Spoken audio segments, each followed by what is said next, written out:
तो इसमें सिंपल एक वेव इक्वेशन है। वेव इक्वेशन होती क्या है कि हमारे पास एक स्ट्रिंग है सिंपल, सही है। इस स्ट्रिंग पे नीचे से किसी भी मीन के थ्रू इस पे फोर्स लगाई जा रही है। उस फोर्स लगाने से क्या हो रहा है कि हमारी जो स्ट्रिंग है वो ऐसे वाइब्रेट कर रही है। हमने क्या किया, इसका सिंपल एक स्मॉल पोर्शन लिया और इस स्मॉल पोर्शन को अलग से ऑब्जर्व कर रहे हैं।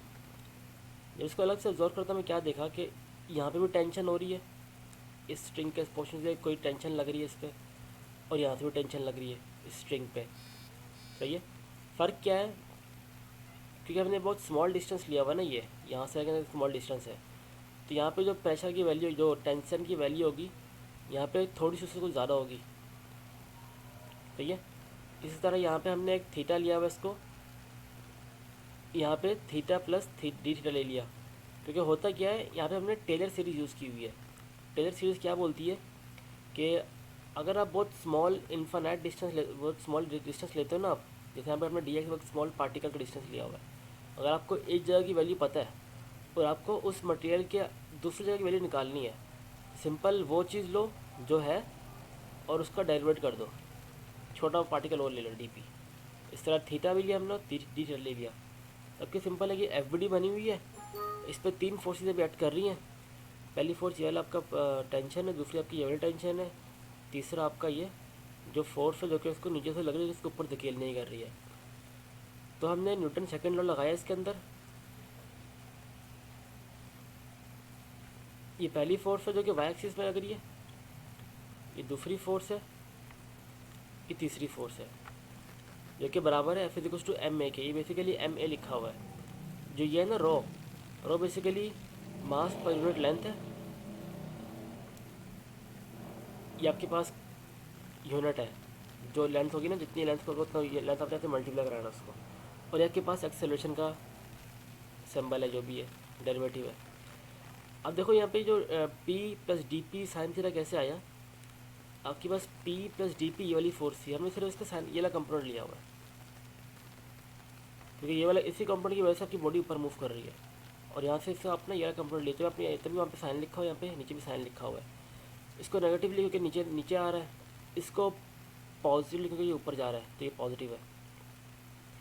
तो देखो ये पॉजिटिव है और दूसरा वाला आपके पास नेगेटिव है। ये फोर्स जो लग रही है वो नीचे से ऊपर लगे जब हमारी बॉडी ऊपर जा रही है। अब इसमें से पोजीशन क्या की हुई है कि हमारे पास जो डी पी है, बेसिकली डी पी क्या है, टेलर सीरीज़ के अकॉर्डिंग क्या होता है डी पी के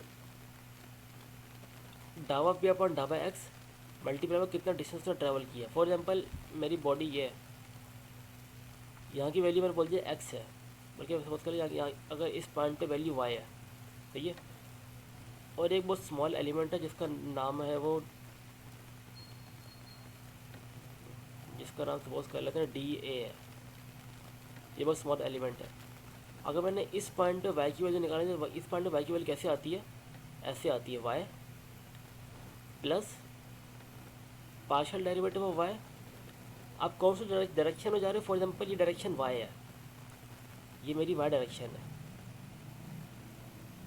सही है, मैं वाई डायरेक्शन में ट्रैवल कर रहा हूँ। तो आपको एक पॉइंट की वैल्यू पता है, आपने टेलर सीरीज लगाई, टेलर सीरीज करती क्या है, वो वैल्यू जो यहाँ पे वही एच डी लिख दो, वो वैल्यू लिख दी हमने, और फिर पार्शियल डेरिवेटिव ऑफ इसका डिवाइड बाय किस डायरेक्शन में जा रहे हो आप,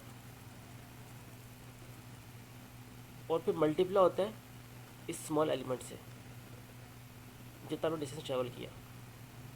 तो यहाँ भी आपको ये वाली वैल्यू आई ना, डावा पी अपॉन डावा एक्स इंटू डी एक्स, हम यहाँ पर थे तो हमें यहाँ पे पी की वैल्यू पता थी, हमने यहाँ पे निकालनी थी।